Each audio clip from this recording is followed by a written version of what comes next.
নমস্কার, স্বাগত হেডলাইন্স ত্রিপুরা ন্যাশনালসের নিরঞ্জনা তুমি অনুষ্ঠানে।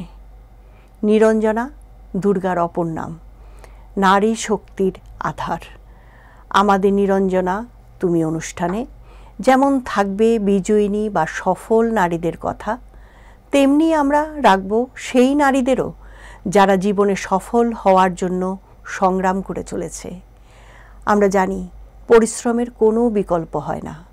আজ অনুষ্ঠানে থাকছে এমনই একজন নারীর গল্প, যে কিনা উচ্চশিক্ষায় শিক্ষিত হয়েও কোনো সরকারি চাকরির চেষ্টা না করে নিজের উদ্যোগে বেছে নিয়েছেন এমন একটি রাস্তা, যে রাস্তা ধরে চলার সময় সে অন্য নারীদেরও এগিয়ে নিয়ে যেতে পারে, দিতে পারে তাদের একটা কর্মসংস্থান। তার এই মহতী চেষ্টাকে উৎসাহিত করার জন্য আমরা আছি তার সঙ্গে। আজকের নিরঞ্জনা তুমি অনুষ্ঠানে স্বাগত এমনই একজন উদ্যমী নারীকে, স্নিগ্ধা মজুমদার। স্নিগ্ধা, স্বাগত। অসংখ্য ধন্যবাদ আপনাদের। আপনারা এই সুযোগ করে দিয়েছেন যে আমার কথাটা সবাইয়ের মধ্যে যাবে, সবাই শুনবে, এটা আমার কাছে অনেক বড় একটা ব্যাপার। অসংখ্য ধন্যবাদ আপনাদের। সেইভাবে তোমার মতো যারা মেয়েরা আছে তারা যদি সরকারি চাকরি ছেড়ে এইভাবে সরকারি চাকরির পরোয়া না করে নিজের উদ্যমে নিজে একটা রাস্তা তৈরি করে নেয়, অবশ্যই আমরা নিরঞ্জনা তুমি পক্ষে থাকবে, তোমার সাথে থাকবে। তোমাকে প্রথম প্রশ্ন করি, তুমি হাইলি কোয়ালিফাইড হওয়ার পরেও এমনিতে একটা চাকরি করতে, চাকরি ছেড়ে দিয়ে কেন একটা অন্য রাস্তা নিজের তৈরি করা, যেটা তৈরি একটা রাস্তা ছিল, ওই রাস্তায় না গিয়ে নিজে একটা তৈরি করা রাস্তায় হাঁটার সিদ্ধান্ত নিলে? এটা সত্যি কথা বলতে পথ চলাটা খুবই, প্রথমত মানে অসংখ্য ধন্যবাদ জানাবো আমার কাছের কিছু মানুষকে। তারপরে যে রিজনটার জন্য আমি মানে একটু অন্য ধরনের মানে চুজ করে নিয়েছি, ওটাই বলবো। আসলে মানে গতানুগতিক কোনো কিছুই আমার ভালো লাগতো না। আচ্ছা, প্রথমত।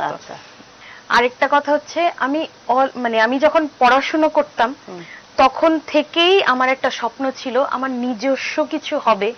আর সত্যি কথা বলতে আমি শুধু স্যালারি পাবো এটা থেকে আমার মানে ভিশনটা অনেক মানে অন্যরকম ছিল। আমি চাইতাম যে আমি এমপ্লয়মেন্ট দিই আরো অনেক মেয়েদেরকে। অনেক মেয়েরা আছে ধরুন না, মানে চাকরি খুঁজছে, চাকরি পাচ্ছে না, হয়তো অবসর মানে মানে ফ্রি টাইমে বসে রয়েছে, কিছু একটা করতে পারছে না, বা আফসোস করে যে আমার মানে প্রত্যেকটা জিনিসের জন্য আমার হাজবেন্ডের কাছে বা আমার অন্য বাড়ির কারোর কাছে, বাবা বলুন বা মা বলুন, মানে খরচের জন্য আমার হাত পাততে হয়। ওই জিনিসটা যাতে আমি যতটুকু পারবো কন্ট্রিবিউট করতে সোসাইটিতে, আমি অতটা যাতে করতে পারি, আমি যাতে অন্যদের মানে মেয়েদেরকে ওই রাস্তাটা দেখাতে পারি যে না, তোমরাও নিজেরা মানে ইন্ডিপেন্ডেন্ট হতে পারবে, তোমরাও কিছুটা ইনকাম করে, হয়তো আমরা অনেক বেশি প্রথম ইনকাম করতে পারবো না, কিন্তু কিছু কিছু করেই তো বলে না ফোটায় ফোটায় মানে সমুদ্র হয়, এরকম একটা কথা আছে। তো সেই জিনিসটাতেই আমার ইয়েটা ছিল, ফোকাসটা ছিল যে আমি কিছু একটা নিজস্ব করব, যাতে আমি এমপ্লয়মেন্ট দিতে পারি, আরো কিছু মেয়েদেরকে স্বাবলম্বী করতে পারি। এটা আমার একটা মানে বিন্দু বিন্দু করে সিন্ধু তৈরির ইচ্ছা। আমি বাংলাতে আমি আগেই বলে নিচ্ছি, আমি মানে প্রচন্ড খুব ভালো বাংলা মানে বলতে পারি না, কিন্তু তাও চেষ্টা করি যাতে একটু সুন্দর করে বলতে পারি। না, এখন ধরো তুমি এই যে একটা সিঁড়ি ধরেছো, বা সিঁড়ি বলবো না, তুমি এখনো তুমি বলতে পারবে এটা তুমি কি সিঁড়ির কাছাকাছি এসেছো নাকি এখনো রাস্তা দিয়ে হাঁটছো? হাঁটছি, এখনো হাঁটছি। আচ্ছা, ঠিক আছে, সিঁড়ি পেয়ে যাবে। আচ্ছা, এখন কথা হলো, তুমি যে ধরো এই ধরনের চিন্তা ভাবনা করলে, এই একটা স্বাবলম্বী হওয়ার চিন্তা, স্বাবলম্বী ধরো সরকারি চাকরি করেও তো স্বাবলম্বী হওয়া যায়, হওয়া যায়, কিন্তু আমি বলবো তুমি ওইটা যেমন এই গতানুগতিকতার বাইরে গিয়ে চিন্তা করেছো, প্লাস তুমি চিন্তা করেছো তোমার সাথে সাথে আরো কিছু মহিলা যাতে স্বাবলম্বী হতে পারে। হ্যাঁ, সেই তো, এটা বড় একটা ব্যাপার ছিল আমার জন্য। আচ্ছা, মানে এমপ্লয়ার। হ্যাঁ, আচ্ছা, বি এন এমপ্লয়ার। হ্যাঁ, এই জিনিসটার মধ্যে যেরকম একটা মানে স্পার্ক আছে, শুনতেও ভালো লাগে, কিন্তু এটার দায়িত্বটাও কিন্তু অনেক বড়। চাকরি ক্ষেত্রে কি হয়, আমি ইনকাম করছি, আমি উপার্জন করছি, আমি বড় হচ্ছি, হয়তো আমার ফ্যামিলি মেম্বারসদেরকে ওই ফেসিলিটিটা দিচ্ছি, বড়, কিন্তু আমার লিমিটেশনটা কিন্তু ওই ছোটই রয়ে গেল। কিন্তু একজন যখন এমপ্লয়ার কেউ হয় বা এন্টারপ্রেনার হয়, তখন কিন্তু মানে ওর রেসপন্সিবিলিটিটা সোসাইটির প্রতি কিন্তু অনেক বড়। ও কিন্তু আরো 5 জনকে ইন্ডিপেন্ডেন্ট হতে সাহায্য করতে পারে।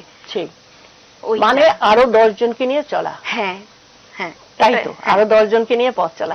এটা তো খুব মানে খুব সুন্দর একটা কথা। মানে বর্তমানে এই কথাটা খুব মানে চলছে, যেহেতু সরকারি চাকরিও তো লিমিটেড। হ্যাঁ, লিমিটেশন আছে, এর বাইরে গিয়ে তো আর সরকারি চাকরি হবে না। কিন্তু যাদের যাদের সেই ক্ষমতা আছে, যারা নিজেরা উপার্জন তো করবেই, প্লাস সাথে আরো কতজনকে স্বাবলম্বী করতে পারে, তাদের কথা তো এক্সাম্পল, তারা তো এক্সাম্পল। তুমি ওই পথটা ধরে হাঁটছো, ওটা তোমার স্বপ্ন। ওই স্বপ্নটা পূরণ করার জন্য, ধরো এই একটা তুমি স্বপ্ন দেখেছো, তা স্বপ্ন দেখার জন্য তুমি যেই রাস্তাটাকে ধরেছো, এই রাস্তাটা কি, মানে যেটা তোমার অর্গানাইজেশনটা কি? আচ্ছা, প্রথমেই বলবো আমার অর্গানাইজেশন বলুন বা আউটলেটটার নাম হচ্ছে স্নিগ্ধাস কালেকশন হাউস। আমার নাম দিয়েছি। ওইখানে প্রথমত আমি আমার আশেপাশে বিপিএল মেয়েদেরকে নিয়ে একটা করি, মানে কোর্স করি ওদেরকে নিয়ে, মানে যাতে ওরা হাতের এমব্রয়ডারি বলুন বা মেশিন এমব্রয়ডারি বলুন, ওরা এটা করতে পারে। আমরা প্রায়ই দেখি কলকাতা থেকে আমরা আনাই, মহারাষ্ট্র থেকে আনাই, অনেকখান থেকেই এমব্রয়ডারি জিনিস আনাই, কিন্তু আমাদের এখানে স্পেশালিটি বাঁশের জিনিস বা অন্য কিছু আছে। কিন্তু এই যে নিজস্ব ডিজাইন করা, এমব্রয়ডারি করা, নিজস্ব জিনিসে কিছু একটা ক্রাফটিং করা, এই জিনিসটা কিন্তু দুর্লভ। এই জিনিসটা কিন্তু মানে সচরাচর আমরা নিজেরা, হ্যাঁ, হাতের কাজ, হ্যাঁ, তৈরি মানে করার সেটআপটা কিন্তু এখানে একটু কম, মানে এমব্রয়ডারি জিনিসটা। তো সেক্ষেত্রে আমি ভাবলাম যে না, ওদেরকে একটা ট্রেনিং দেওয়া যাক নিজের খরচায়। ওদের থেকে কোনো ধরনের কোনো কোর্স ফি আমি নেইনি। 3 মাসের ছিল কোর্স, মানে ওদের কোনো ধরনের কোনো কোর্স ফি নিয়ে তারপর মেশিনও কিনেছি, সেকেন্ড হ্যান্ড মেশিন, কারণ তখন আমার ফিনান্সিয়াল কন্ডিশন এরকম ছিল না যে আমি ফার্স্ট হ্যান্ড মেশিন কিনে ওদেরকে করতে পারি। তো সেকেন্ড হ্যান্ড মেশিন নিয়েই আমি শুরু করেছি। তো তখন তারপরে তো ওদেরকে ট্রেনিং দেওয়া করা কমপ্লিট হলো। কিছু সবাই তো আর মানে থাকবে কাজ করবে ওই মেন্টালিটি থাকে না, তো কিছু জন রয়ে গেছে, কিছু জন স্কিপ করেছে, চলে গেছে। যারা থেকেছে বা আছে এখন পর্যন্ত, ওরা হাতের কাজ করে যাচ্ছে। ওরা এখনো টেবিল ক্লথ হচ্ছে, কুশন কভার হচ্ছে, শাড়ি হচ্ছে, মানে বিভিন্ন ধরনের জিনিসের ওপর ওরা এমব্রয়ডারি করছে। তো এতে আমার খুব ভালো লাগে কি, নিজস্ব চিন্তা, নিজস্ব প্রোডাক্ট, যাতে আমরা বলতে পারি যে আমরা এটা বাইরের থেকে কেনা নয়, এটা আমাদের তৈরি করা। তো ওরা আসছে 1 জন 2 জন 3 জন করে, আস্তে আস্তে আস্তেই তো একজন থেকে আরেকজন ছড়াবে। ওরা আসলে ওদেরও একটা উপার্জন হয়। আমি ওদেরকে বলি যে তোরা দুপুরবেলা যে বসে সিরিয়াল দেখবি বা ধর না অন্য কিছুতে একটা টাইম করবি, তোরা ওই কাজটা কর। কাজটা করলে কি হবে, তোরা একটা জিনিস শিখলি, পাশাপাশি তোদের একটা উপার্জন হলো। অনেক স্টুডেন্টসরা ছিলেন ম্যাম, স্টুডেন্টরা থাকাতে কি হয়, ওই টাকাটা দিয়ে ওদের অটো ভাড়া হয়ে যায়, ওই টাকা দিয়ে ওদের টিউশন ফিস হয়ে যায়। তো বেসিক্যালি মানে আমি চাই যে ওই সেগমেন্টটা, ওই গ্রুপটা উঠে আসুক। এটা ধরো কত বছর ধরে শুরু করেছো ম্যাম? এটা 2021 থেকে শুরু হয়েছে। তখন তো কোভিড পিরিয়ড ছিল। হ্যাঁ, মোটামুটি তখন কিছুই ছিল না, আমার কাছে কিছুই ছিল না, একদম নতুন সেটআপ। আমি মানে বলে না গুটি গুটি পায়ে এগিয়ে যাওয়া, কারণ এই সেক্টরে, এই সেগমেন্টটাতে প্রচুর ইনভেস্টমেন্টের দরকার, যেটা সত্যি কথা বলতে আমার মানে আমি তখন আমার কাছে খুব ফিনান্সিয়াল ক্রাইসিস ছিল, আমি পারছিলাম না একা। আর একা বলি কারণ কি, প্রথমত সত্যি কথা বলতে মানে একটা পড়াশোনা করার পর মানে বিজনেস অ্যাডমিনিস্ট্রেশন করার পর তারপর যখন আমি অন্য কিছু চিন্তা করলাম একদম স্ক্র্যাচ থেকে, একদম শূন্য থেকে, তখন অনেকেই পাশে ছিল না, স্বাভাবিক। তো তখন আমার খুব কষ্ট হয়েছে। তো তখন অল্প অল্প ধরো, তারপরেও যে সাহসটা বললে অনেকেই পাশে ছিল না তোমার, তারপরেও যে সাহস জুগিয়ে নিজেকে ধরো কি বলবো শক্ত করে মানে এগিয়ে যাওয়ার ইচ্ছা তখনও রেখেছো বা এগিয়ে চলেছিলে, তার পক্ষে কারা ছিলেন? পক্ষে সত্যি কথা প্রথম পক্ষে মানে আমার বাবাকে যতটাই ধন্যবাদ জানাই না কেন, মানে কৃতজ্ঞতা জানাই না কেন, মানে কম হবে। কারণ বাবা মা না থাকলে, মা হয়তো মোটিভেশনটা দিয়ে গেছে, কিন্তু প্রত্যেক জায়গায় যাওয়া, মেশিন কেনা, মানুষের সাথে কথা বলা, প্রত্যেকটা স্ট্রাগলে আমার বাবা কিন্তু ছিলেন আমার সঙ্গে। ইনফ্যাক্ট এখন পর্যন্ত আমার সঙ্গে, আমি আমার পথ চলাটা যেভাবে যাচ্ছে, মানে আমি যেভাবে চলে যাচ্ছি, আমার বাবাও কিন্তু পেছন থেকে, পেছন বলবো না, সঙ্গে সঙ্গে চলে যাচ্ছে আমার সঙ্গে সঙ্গে থেকে, ভীষণ সাপোর্ট। না ওইটা আমি ধরো আমিও নিজে দেখেছি, এটা সাক্ষী আমিও। আমি মানে যদি কখনো মানে একটা এক্সাম্পল দিতে হয় যে বাবা মেয়ের জন্য কি করে, আমার প্রথমে তোমার নামটা মনে আসে। হ্যাঁ মনে আসে। আর কিন্তু তোমার মুখ থেকে শুনতে চাইছিলাম ব্যাপারটা কি। আর ধরো তুমি যখন সরকারি চাকরি বললে করবে না, ঠিক আছে, তখন কি তোমার বাবা তোমার সাথে সহমত হয়েছিলেন? প্রথমত মানে প্রথম ওদের একটু মানতে একটু অসুবিধা হয়েছিল। ওরা এক দুদিন, ইনফ্যাক্ট রাত্রেবেলা আমাদের মানে ওরা অনেকবার বোঝানোর চেষ্টা করেছে আমাকে যে কেন আরেকটা চাকরি নিলেই তো হয়, কেন করা যাবে না, নিশ্চয়ই করা যাবে। যখন চাকরিতে ছিলাম আমি অনেকটা বছরই কিন্তু চাকরিতে ছিলাম। এর আগে আমি জিজ্ঞাসা করি যে তোমার এডুকেশনাল কোয়ালিফিকেশনটা কি? হ্যাঁ ম্যাম, আমি ব্যাচেলার্স ইন সায়েন্স করেছি, তারপর মাস্টার্স ইন বিজনেস অ্যাডমিনিস্ট্রেশন করেছি, তারপর এক দুটো প্রাইভেট কোম্পানিতে, প্রথম জব আমার ইয়েতেই চেন্নাইতেই ছিল, অ্যাডভার্টাইজিং কোম্পানিতে। তো ওখান থেকে এসে এক দুটো প্রাইভেট কোম্পানিতেও জব করেছি। তারপর লং টেনিয়ারের জন্য যেখানে করলাম সেটা হচ্ছে অক্সিলিয়াম গার্লসও ছিলাম আমি অনেকটা বছর, 8.5 বছর। তারপর যখন আমার মেয়ে হয়েছে, তখন তারপরের জার্নিটা বলি, তখন আমার কাছে খুব মানে টাইমটা এরকম ছিল, আমি আমার মেয়েকে দেখবো না আমি স্কুল করব। আর যেহেতু আমার মাথায় একটা জিনিস ছিল, আমি কখনোই ওই গতানুগতিক পথে আমি হেঁটে যাব না। এটা হয়তো সময়ের জন্য, ওই সিচুয়েশনের জন্য আমি হয়তো চাকরি জয়েন করেছি, কিন্তু আমার মাথায় কিন্তু সবসময় ওটাই চলতো। আমি আলাদা মানে ধরো তোমার শখ বলবো, শখ থেকে এটাকে তুমি মানে নিজের উপর প্যাশন ছিল ম্যাম। মনে আছে কিনা আপনারা জানি না, আমরা যখন কলেজে পড়তাম তখন একটা চ্যানেল ছিল জুম টিভি বলে। তখন ওখানে কি হতো, ডিজাইন করে করে ওদেরকে পাঠালে ওরা best of the design select করতে দেখাতো। আমি এই জুম টিভির জন্য কত যে ডিজাইন, মানে এই A4 শিট আমার প্রচুর লাগতো, আমি বসে বসে ডিজাইনিং করতাম। করে করে হয়তো সাহস হয়নি কোনোদিন পাঠানোর ওখানে, কারণ এটা একটা বড় ছিল, প্ল্যাটফর্ম ছিল। তো যেহেতু আমি খাতায় কলমে I am not a fashion designer, কিন্তু এই জিনিসটা আমার মধ্যে ইনবিল্ড ছিল। আমি না আঁকতে ভীষণ ভালোবাসতাম। হ্যাঁ, আমি 6th ইয়ার পর্যন্ত পেইন্টিং শিখেছি।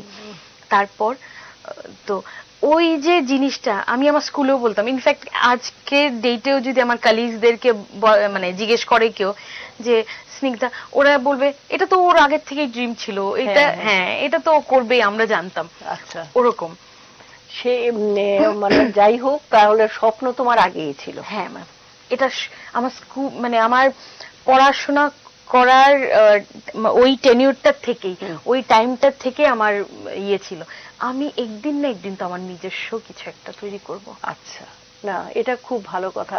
ড্রিম আমরা বলি না যে স্বপ্ন দেখতে হবে, স্বপ্ন। আর একজন বলেছেন যে স্বপ্ন তুমি দেখো, ওই রকম স্বপ্ন দেখো যে স্বপ্ন তোমাকে ঘুমোতে না দেয়, তোমাকে জেগে থাকতে বাধ্য করে, ঠিক ওই রকম স্বপ্ন দেখো। তাহলে ধরো তোমার স্বপ্নেও দেখা যে মানে ওই রাস্তাটায় তুমি হাঁটছো, এখন চলতে গিয়ে তোমার কি কি অসুবিধার সম্মুখীন হতে হচ্ছে? ধরো কি কি অনেক রকম প্রবলেম হচ্ছে, মার্কেটিং এর প্রবলেম থাকে, অনেক ধরনের প্রবলেম থাকে, অনেক ধরনের প্রবলেম হচ্ছে। প্রথমত তো ম্যান পাওয়ার, প্রথম জিনিস আমার একা সবটা দিক দেখতে হচ্ছে। এখনো মানে আমরা ওই জায়গায় গিয়ে পৌঁছাইনি যে আমরা আজকে বললে আজকে এতটা লট নিয়ে আসতে পারবো র মেটেরিয়াল। শাড়িটা আনাতে হবে, আনিয়ে এটার উপর ডিজাইনিং করে ওটার উপর কাজ করতে হবে, বেডশিটস আনাতে হবে। আমাদের এখানে বেডশিটসও প্রচুর সুন্দর সুন্দর তৈরি হয়। তো ফিনান্সিয়াল একটা জিনিস এখনো আমরা কাটিয়ে উঠতে পারিনি। হ্যাঁ, এটা সত্যি আগের থেকে অনেক বেটার হয়েছে, অনেক বেটার হয়েছে। আর ফিনান্সিয়াল জিনিসটা যেরকম, আরেকটা হচ্ছে মানে আমার এটা তো শহরতলির থেকে একটু ভেতরে। হ্যাঁ, তো যেরকম দোকানে কি হয় না, যেরকম হকার্স বলুন, যেরকম হ্যাঁ শহরতলিতে ইয়েরা ব্যবসায়ীরা, ওদের ডেইলি একটা কাস্টমার, মানে ডেইলি ওয়াকিং কাস্টমার আছে। আমাদের হয় কি, যারা একবার নিয়েছে তারা, হ্যাঁ কাস্টমার বেস বেড়েছে, এটা সত্যি কথা। কাস্টমার বেস প্রচুর বেড়েছে। ফোন করে অ্যাপয়েন্টমেন্ট নিয়ে যে স্নিগ্ধা আমি কিন্তু আজকে আসছি, আজকে আমি দেখবো এটা। যারা নিয়ে যায় ওরা হয়তো আর মানে কোনো জায়গা থেকে আর কিছু কেনে না। আচ্ছা, এটা তোমার একটা অ্যাচিভমেন্ট। হ্যাঁ, ওরা শাড়ি বলুন, মানে বেডশিটস বলুন, সালোয়ার স্যুটস বলুন, আমার তোমার ঠিক আছে যে তুমি ধরো যেইভাবে এগুচ্ছ, তোমার সাথে তুমি যাদেরকে সঙ্গী করেছো, যাদেরকে সাথে নিয়েছো, ওরা কতটা এই বিষয়ে ধরো আরো ওদের আগ্রহ কি আরো বেড়েছে, বা ওই বিষয় ওই রকম কাজ করার জন্য তুমি কি মনে করছো যে আরো লোক আসছে তোমার কাছে? হ্যাঁ, এটা তো সত্যি কথা ম্যাম, অনেকজন ছেড়েছে। কারণ অনেক মেয়ে কি হয় না, মানে একটু যারা মানে ইয়ে অভাবের সংসার যাদের, ওদের কিন্তু একটা টেন্ডেন্সি থাকে, মেয়েরা কিন্তু 18 বা 20 পার হলে ওদের একটা বিয়ের ব্যবস্থা করে দেয়। তো মেয়েরা তো ওদের কাছে আর কিছু করার থাকে না। মা বাবা যখন বিয়ে ঠিক করে তো ওদের মেনে নিতে হয়। শ্বশুরবাড়ি এখানে নাই হতে পারে, দূরে হতে পারে, তখন বাধ্য হয়ে ওদের ছাড়তেই হয়। এটার জন্য আমার অনেক কয়েকজনই মানে মেয়েরা ছেড়ে গেছে। আর যারা আছে ওরা ভালো কাজ করছে, ভালো। আর আমি তো চাইবো আরো, মানে এই শোটার থেকে যদি আমি মানে সবার কাছে এই জিনিসটা ছড়িয়ে দিতে পারি যে আগরতলার যে জায়গায় হোক না কেন, যদি চায় হাতের কাজটা শিখে কিছু করতে পারে, কিছু মিনিমাম একটা ইনকাম করতে চায়, মানে ওরা প্লিজ আমার সঙ্গে যোগাযোগ করো। আমরা কোনো ধরনের কোনো চার্জেস নেব না শেখানোর জন্য, বরঞ্চ তোমরা যদি এসে কাজ করো, এটা মানে আমি খুব আপ্লুত হব। আমি কাজ দিতে মানে সক্ষম আছি এখন, এবং আমি কাজ দিতে পারবো তোমাদের। আচ্ছা, এটা তো একটা খুব বড় কথা তুমি বলেছো যে আমাদের এখানে অনেকেই আছে যারা ধরো বুঝে উঠতে পারে না, মেয়েরা মানে কিছু করতে চায় কিন্তু কি করবে। আর তুমি যেটা বললে না যে সেলাই করা, এটা দেখবে অনেকের অনেক রকম হাত থাকে। কেউ হয়তো ছবি তো অনেকেই আঁকতে পারে, কিন্তু একটা হাত আছে আলাদা, ওই জায়গাটা, ওই যে স্কিলটা, এটা সবার থাকে না। অনেকে ধরো এমনিতেই ঘরে নর্মাল যে সেলাই করে, এটার মধ্যে বোঝা যাবে ওর একটা আর্টিস্টিক ভাব আছে, ঠিক আছে। ওই আমি বলবো ওই সব মহিলারা যদি তোমার কাছে আসে, তাহলে কাজের জন্য আসে, বা ঠিক আছে আমি পারি না, আমি শিখতেও তো অসুবিধা নেই। হ্যাঁ ম্যাম, শিখতে অসুবিধা, বসে থাকার থেকে তো শেখাটা অনেক অনেক। আর অনেক জায়গায় গেলে শেখার জন্য চার্জেস নেয়, কিন্তু এখানে আমি বলি তোমাদের কোনো চার্জেস লাগবে না। অনেককে বুঝিয়েছি বা আমি এখনো ওই জিনিসটা স্ট্রাগল করি বোঝানোর যে মানে তোমরা আসো, এসে তো তুমি কন্টিনিউ করো, শিখে দেখো না তোমার জিনিসটা তোমাকে কোনো নলেজ ফেলে দেওয়ার জন্য ইয়ে হয় না, প্রত্যেকটা শিক্ষাই কাজে লাগে। আচ্ছা, তুমি কি এখন যদি ধরো তোমাকে বলা হয় বলতে যে তুমি কি মেয়েদেরকে ওটা বলবে যে সরকারি চাকরি না, হাতের কাজ করেও সংসার চালানো যায়, স্বাবলম্বী হওয়া যায়, সরকারি চাকুরির পেছনে ছুটে ছুটে সময় নষ্ট না করে বা ছোট পাশাপাশি যদি? আমি এটা খুব মানে ভাবে বিলিভ করি কি ম্যাম, অনেকে সরকারি চাকরির পেছনে দৌড়াচ্ছে, হচ্ছে না, ওয়ান অ্যাটেম্পটে হচ্ছে না, দ্বিতীয় অ্যাটেম্পটে হচ্ছে না, তৃতীয় অ্যাটেম্পটে হচ্ছে না, ওই মানুষটা তো ফ্রাস্ট্রেটেড হয়ে যাচ্ছে, একটা ডিপ্রেশন আসছে। তো এর মধ্যে যদি তুমি কিছু না করো, এর থেকে ভালো না কিছু তুমি পাওনি যখন তুমি কিছু একটা করো, সঙ্গে কিছু একটা চালিয়ে যাও। ওটাও যদি না পাও, তুমি এটা দিয়ে তো শাইন করতে পারবে, এটা দিয়ে তুমি নিজের কিছু একটা তৈরি করতে পারবে আগামী দিন। তো এই স্কোপটা আমি কেন হারাবো? আমি যেরকম ম্যাম, আমি যদি আজকে বসে থাকতাম, আজকে যদি বলতাম না আমি আরেকটা প্রাইভেট জবে ইয়ে করব, করতেই পারতাম, এক্সপিরিয়েন্স ছিল, যোগ্যতা তোমার ছিল, এক্সপিরিয়েন্স ছিল, করতেই পারতাম। কিন্তু আমার ওই দিকটা মানে ওই দিকটা টানেইনি আমার ভেতর থেকে। কেন ওই জিনিসটা আকর্ষণ করেনি? কারণ কি, আমি এই সাইডটা দেখেছি, হয়তো স্ট্রাগল বেশি, কিন্তু হ্যাঁ আমি যদি সত্যি ডেডিকেশন দিয়ে জিনিসটা করতে পারি, হয়তো আমি আরো অনেকজনকে মোটিভেট করতে পারবো, আরো অনেকজনকে দাঁড় করাতে সাহায্য করতে পারবো। এই ধরনের ভাবনা চিন্তা, মানে আমি তোমাকে আমার অনুষ্ঠানে ডেকেছি নিরঞ্জনা, তুমি, আমি ধরো এই অনুষ্ঠানটা এমন ভাবে করছি যেখানে ধরো অনেক সফল নারী যারা জীবনে দাঁড়িয়ে গেছে আর যারা দাঁড়ানোর চেষ্টা করছে, আমরা কিন্তু চেষ্টাটাকে সম্মান জানানো উচিত। আমার মনে হয় যে কোনো চেষ্টাকে সম্মান জানানো উচিত। তাহলে সেই ক্ষেত্রে তোমার মতো যারা সংগ্রাম করছে, এখনো তার যেই জায়গায় পৌঁছানোর কথা ওইখানে পৌঁছয়নি, কিন্তু পৌঁছতে গেলে তো রাস্তাটা তো তৈরি করতে হবে, যেতে হবে, এবং হঠাৎ করে ওইখানে ওপর থেকে পড়ার চাইতে তো ধরো রাস্তা ধরে গুটি গুটি পাই এগিয়ে গেলে ওটা তোমার জন্য অনেক আনন্দে। ঠিক না? এটার যা এক্সপিরিয়েন্স ম্যাম, আমি বলবো এটার যা এক্সপিরিয়েন্স চাকরি জীবনে আমার অতটা এক্সপিরিয়েন্স হয়নি, হবে না। এই যে মানে ভালো একটা পার হয়ে এসেছি, মানে এটার যা এক্সপিরিয়েন্স আমি বলে বোঝাতে পারবো না। এটা তো তুমি নিজে করছো, প্লাস সাথে তুমি অন্যদেরও সুযোগ করে দিচ্ছ। হ্যাঁ, অন্যরা সুযোগ পাচ্ছে, অন্য কাউকে ধরো কোনো একজনকেই যদি আমি জীবনে দাঁড় করাতে পারি, কোনো একজন, ঠিক ম্যাম, এটার মতো মানে আনন্দের অনুভূতি মনে হয় না আর কিছু আছে। হ্যাঁ, হয় না। তা তুমি ধরো এই চেষ্টাটা করছো, তা এখন ধরো এই চেষ্টাটা করতে গিয়ে তোমার সংসার, তোমার সন্তান, তোমার স্বামী, তোমার মা বাবা সবাই আছে। তাহলে যেহেতু আমাদের অনুষ্ঠানটা মেয়েদের নিয়ে, মহিলাদের নিয়ে, আমি এটা বলবো না যে ধরো সবসময় মহিলারা নির্যাতিত হয়, মহিলারাই ডিপ্রাইভ, ওই ধরনের কথা আমি বলি না। এমন অনেক পুরুষ মানুষ আছেন যারা ধরো সাহায্য করে, পেছন থেকে মহিলাদের এগিয়ে যেতে সাহায্য করে। তাহলে তোমার কি মানে ধরো তোমার যে অভিজ্ঞতা, সেই অভিজ্ঞতায় কি মনে হয়, কি তোমার অভিজ্ঞতাটা জানতে চাই। দেখুন ম্যাম, আমার পার্সোনালি আমার জীবনে দুইজন পুরুষ, আমার হাজবেন্ড, আমার বাবা, দুজনই মানে অনেকটা সাপোর্ট করেছে।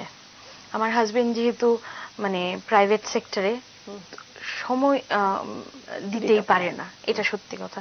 আর বাবার কথাটা বলবো, মানে বাবা এই বয়সেও আমার সঙ্গে যে মানে আমার এইজের মতো হয়ে তাল মিলিয়ে যে চলছে, আমার হাজবেন্ড হলে বলতাম হলে হ্যাঁ তালে তাল মিলিয়ে চলছে, কারণ ওর বয়সটা আমার বয়সটা হয়তো কি মানে হ্যাঁ কাছাকাছি হয়তো ইয়েতে খুব বেশি একটা অনেক বড় একটা ডিফারেন্স নেই, কিন্তু এখানে তো মাই ফাদার ইজ 70, 70 বছর, আর আমার মতে ইয়ে মানে 30s এ যারা, তো মানে আকাশ পাতাল তফাৎ অনেকটা। তো এর জন্যই বাবাকে বেশি, আমার হাজবেন্ড থাকলে যদি সামনে থাকতো মানে ও সেম কথাটা বলতো, যেহেতু স্টেশনে থাকে না ম্যাক্সিমাম টাইম, মানে বাবাই একমাত্র ইয়ে ছিল যে মানে প্রত্যেকটা স্ট্রাগলে আমার সঙ্গে থাকতো।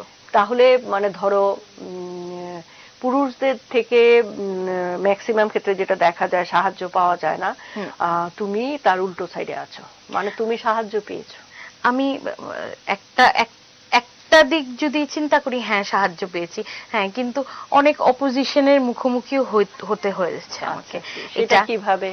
সেটা কিভাবে বলবো, ধরো কাজের ক্ষেত্রে এমন কি হয়েছে, ধরো কাজের ক্ষেত্রে তুমি গেছো, মেয়ে বলে তোমাকে যে না তুমি এটা পারবে না, তোমার দ্বারা হবে না। হ্যাঁ হয়েছে।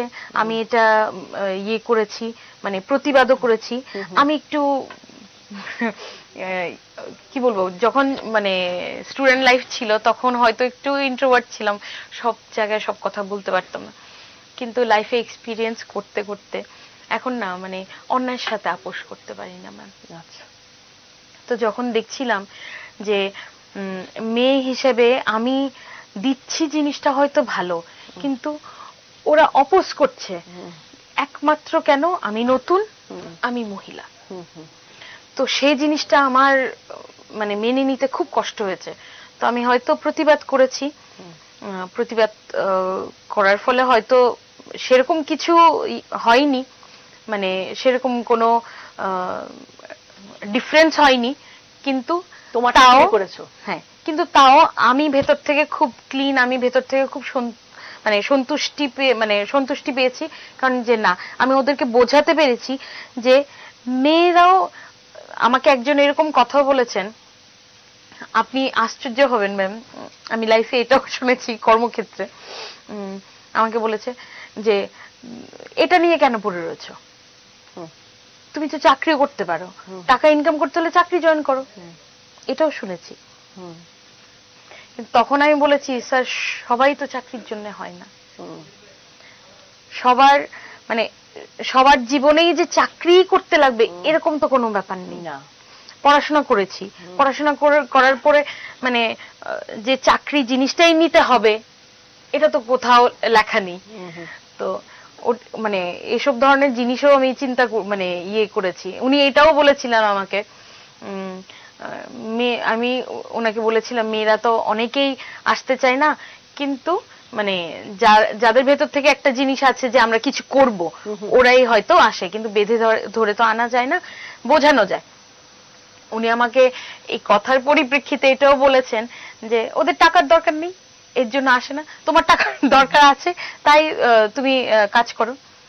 তো মানে এইটাই সমাজের ধরো এত উচ্চ পদস্থ স্থানে থেকেও যদি ওনাদের মুখে এই ধরনের কথা আমাদের শুনতে হয়, তাহলে ধরো এই যে প্রধানমন্ত্রী মহিলাদের জন্য যা যা করেছেন, মহিলাদের জন্য যে মহিলা স্বনির্ভর যোজনা, এরকম অনেক যোজনা আছে, বেটি বাঁচাও বেটি পড়াও, তাহলে সেটা কার্যক্ষেত্রে তো পরিণত হচ্ছে না, কিছু কিছু আমলা এবং কিছু কিছু মানুষের জন্য। ঠিক, তো আমলারা যদি সেইভাবে রাস্তা করে না দেয়, সেইভাবে ওই যোজনাটা যেভাবে প্রধানমন্ত্রী করেছেন, ওই যোজনাটা প্রণয়ন করার জন্য যেই রাস্তা ধরতে হবে, ওই রাস্তা নিজেরা তো করছেই না, প্লাস অন্য মেয়েরাও যদি যায় ওইখানে থামিয়ে দিচ্ছে, তাহলে কি করে সেই যোজনার সার্থকতা আসবে?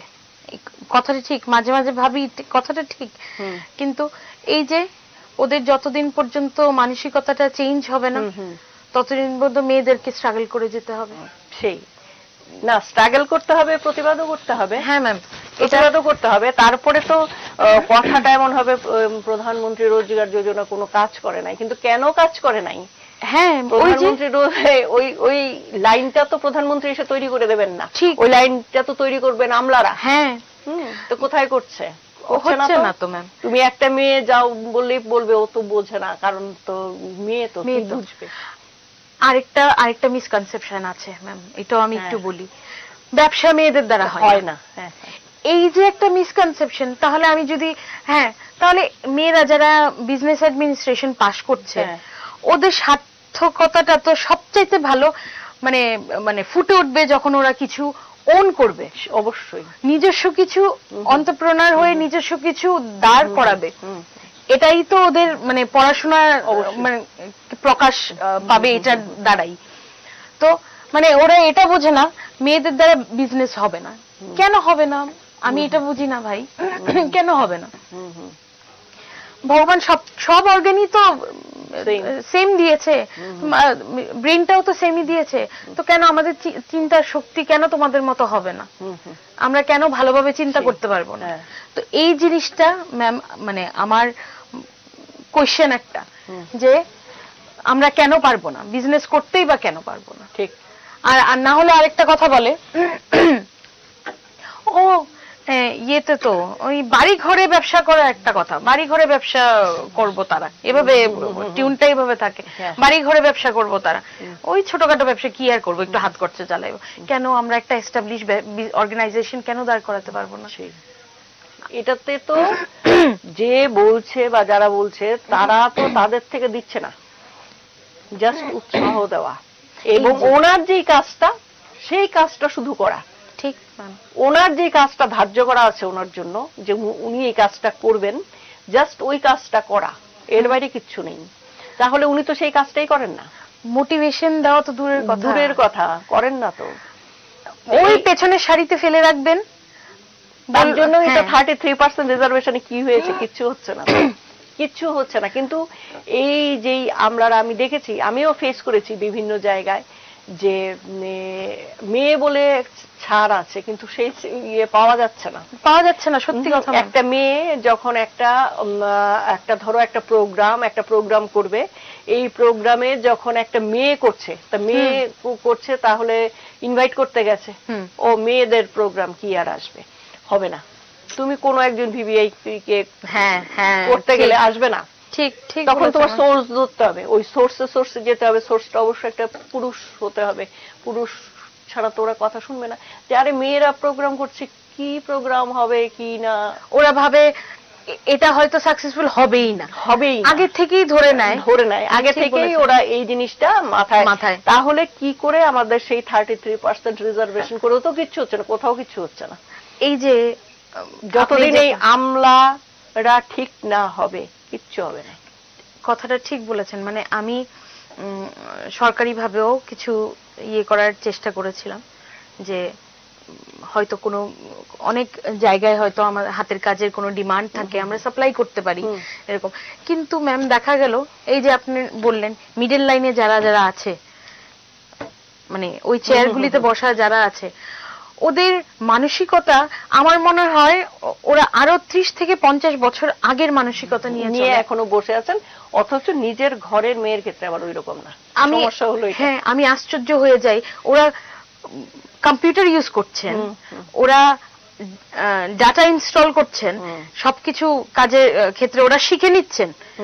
এসব জিনিস তো সফটওয়্যার গুলি ইনস্টল করা ইয়ে করা ওরা ওদেরকে শিখায়, বাইরের থেকে শিখে নিচ্ছেন।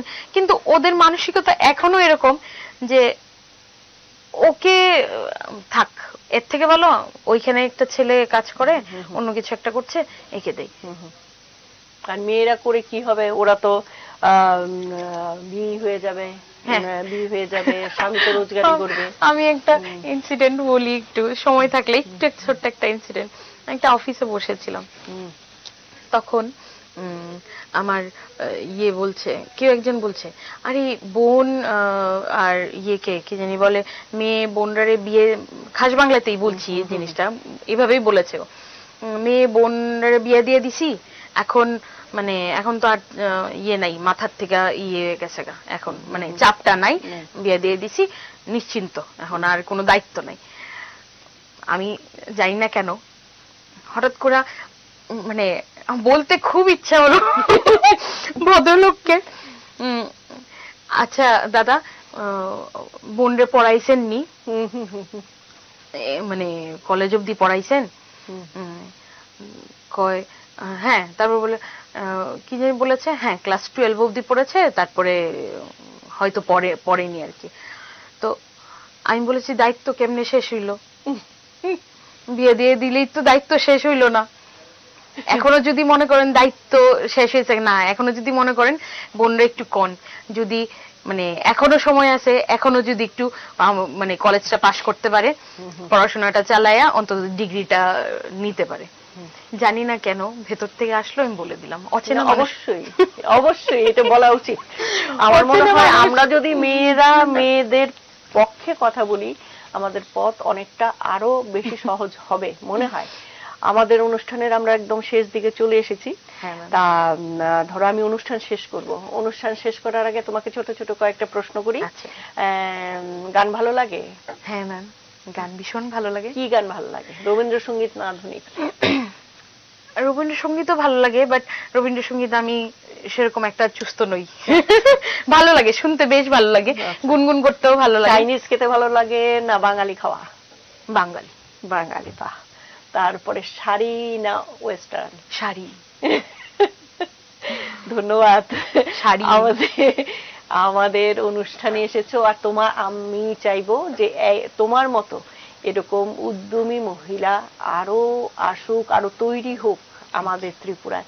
তাহলে আমরা বলতে পারবো যে আমরা এগিয়েছি, নারীর ক্ষমতায়ন হয়েছে। হ্যাঁ ম্যাম, আমিও আশা রাখি সত্যি ওই দিনটা দেখবো যখন অফিসে গিয়েও আমাদের এরকম ধরনের মানে সিচুয়েশন ফেস করতে হবে না।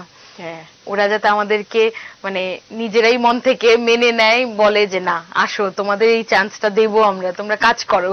অবশ্যই এটা বলবে। আর এটা হেডলাইন্স ত্রিপুরা, নিরঞ্জনা তোমাকে আমরা আশা করছি তুমি তোমার লক্ষ্যে পৌঁছতে পারবে। ধন্যবাদ। আবার দেখা হবে কোনো এক অনুষ্ঠানে।